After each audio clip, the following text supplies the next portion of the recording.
Hijab उत तहरीर आतंकी संगठन के झारखंड मॉडल में एक बड़ा खुलासा सामने आया है। झारखंड में आने वाले दिनों में एक बड़े हिंदू संगठन या संघ से जुड़े नेता की हत्या होने वाली थी। इसके लिए हथियार भी खरीद लिया गया था और सही समय का इंतजार हो रहा था। तमाम पटकथा लिख दी गई थी, बस एक इशारा होना था, उसके बाद किसी की हत्या हो जाती और लाश गिर जाती। इसका मकसद था कि हत्या की वारदात को अंजाम देकर पूरे इलाके में तनाव पैदा कर दे, दंगे जैसे हालात बना दे और उस दौरान फिर कई लोगों को मौत के घाट उतारा जा सकता था। इसका खुलासा एटीएस की जांच में हुआ है। जी हां, आगे इस खबर में बताएंगे कि आखिर किसे मारने की साजिश कौन रच रहा था और कैसे इस पूरे मामले का खुलासा हुआ है और हथियार कहां से खरीद कर लाया गया था। तो आपको याद होगा कि झारखंड में हिजब उत तहरीर आतंकी संगठन से जुड़े 5 लोगों की गिरफ्तारी हुई थी। इस गिरफ्तारी के बाद फिर एक नाम जुड़ा था, जिसे भूली ओपी इलाके के शमशेर नगर से एटीएस ने गिरफ्तार किया था। उसका नाम अम्मार यासर था। यह अम्मार यासर पूर्व में इंडियन मुजाहिदीन से जुड़ा हुआ था और 2014 में इसकी गिरफ्तारी राजस्थान में हुई थी। बाद में 2024 में इसे जमानत मिली और यह वापस धनबाद पहुंचा और जब धनबाद आया तो इसकी मुलाकात गुलफाम हसन, अयान जावेद, शहजाद आलम और शबनम परवीन से हुई। यह वही चारों नाम है जिन्हें 26 अप्रैल को धनबाद के वासेपुर से एटीएस ने गिरफ्तार किया था। यह तमाम लोगों से जब अम्मार यासर की मुलाकात हुई तो इसे जानकारी हुई कि यह पूर्व से इंडियन मुजाहिदीन का मुजाहिद था और यह मुजाहिदीन से जुड़े होने के बाद जेल भी गया है। तो फिर इसे मैनिपुलेट करना यह तमाम लोगों ने शुरू किया और बताया कि जिस मकसद पर तुम काम कर रहे हो वही मकसद हमारा भी है। देश में अशांति फैलानी है और केंद्र सरकार के अलावा राज्य सरकार के खिलाफ कैसे विद्रोह जैसी हालत पैदा हो, कैसे खिलाफत को लेकर आगे बढ़े, तो इस दिशा में तमाम लोगों के साथ मिलकर एक रणनीति तय हुई। फिर अम्मार यासर के मन में यह ख्याल आया कि एक बड़े नेता की हत्या कर देना है, जिसके बाद माहौल खराब हो जाएगा। इन लोगों का मानना है कि झारखंड और देश में कई ऐसे लोग हैं जो एक समुदाय को लेकर भड़काऊ भाषण देते हैं और यह लोगों का मानना है कि इन लोगों की सफाया करेंगे।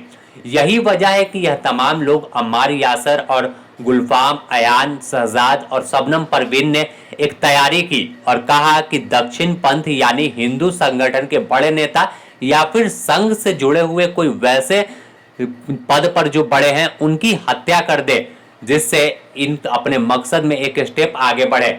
इनका मकसद की अगर बात कर ले तो जो पूर्व में खुलासा हुआ है कि यह चाहते थे कि पूरे भारत और दुनिया में खिलाफत लाएंगे, गजवाए हिंद का जो नारा है वो बुलंद करेंगे। और ये लोगों का मानना था कि देश की सरकार जो है वो मुस्लिम विरोधी काम कर रही है, इनके हिसाब से नहीं हो रहा है, एक विशेष को ज्यादा जो है आगे बढ़ाया जा रहा है। तो यह तमाम लोग इस तरह की पटकथा लिख रहे थे और अपनी तैयारी कर रहे थे, लोगों को जोड़ रहे थे सोशल मीडिया के जरिए और तमाम लोगों को भड़काया जा रहा था कि जो सरकार है वो हम लोगों के खिलाफ काम कर रही है। ऐसे में हिजब उत तहरीर आतंकी संगठन से लोगों को जोड़ रहे थे और इसका खुलासा कैसे हुआ यह आपको बता दे तो एटीएस की जब गिरफ्त में अम्मार यासर आया तो उसे एटीएस ने पूछताछ शुरू की और फिर उसके मोबाइल को जब रिकवर किया गया तो डार्क नेट और कई जरिए सोशल मीडिया पर यह चैट कर रहा था, जिसमें बताया गया कि मुंगेर से एक हथियार खरीदा गया था। इसके अलावा और भी कई हथियार जैसे चाकू या और चीज मंगाए गए थे जिससे हत्या की वारदात को अंजाम देना था। तो मुंगेर से हथियार भी झारखंड पहुंच गया था। इसके अलावा अम्मार यासर जो है वो तैयार था, बस चयन कर रहा था कि कौन नेता है। कई लोगों के नाम भी फोन से इसके मिले हैं, जिसे लेकर अलर्ट हो गई है एटीएस और भी अधिक। और उसके मोबाइल डाटा को रिकवर करने के बाद अब साक्ष्य जुटाने में लगी है कि और कैसे और कौन लोग इसके टारगेट पर थे। जब मोबाइल डाटा रिकवर हुआ तो उसमें साफ तौर पर सामने बात आई कि संघ से जुड़े नेता या फिर हिंदूवादी संगठन के बड़े नेता का कत्ल कर देना है, वो भी बीच चौराहे या कहीं भीड़ भाड़ वाले इलाका में, जिससे वहां पर माहौल बिगड़ जाए। इसके बाद जब माहौल बिगड़ता तो उसके बाद फिर यह किसी और घटना को अंजाम दे सकते थे। यह तमाम बहुत घातक जो पटकथा थी वो लिखी गई थी। धनबाद के वासेपुर और शमशेर नगर से एक रणनीति तय की जा रही थी जिससे देश और दुनिया दहल जाए, झारखंड में बवाल मच जाए। लेकिन इनके तमाम पटकथा, तमाम रणनीति उस वक्त फेल हो गई जब पहलगाम की घटना 22 अप्रैल को हुई। उसके बाद तमाम जांच एजेंसी अलर्ट हुई तो उसे कई जानकारी मिली, गुप्त सूचना मिली कि वासेपुर में भी आतंकी संगठन हिजब उत तहरीर से जुड़े लोग सक्रिय है और देश विरोधी गतिविधि को अंजाम देने की योजना बना रहे। बस क्या था, 26 अप्रैल को एटीएस पहुंची और कार्रवाई कर दिया।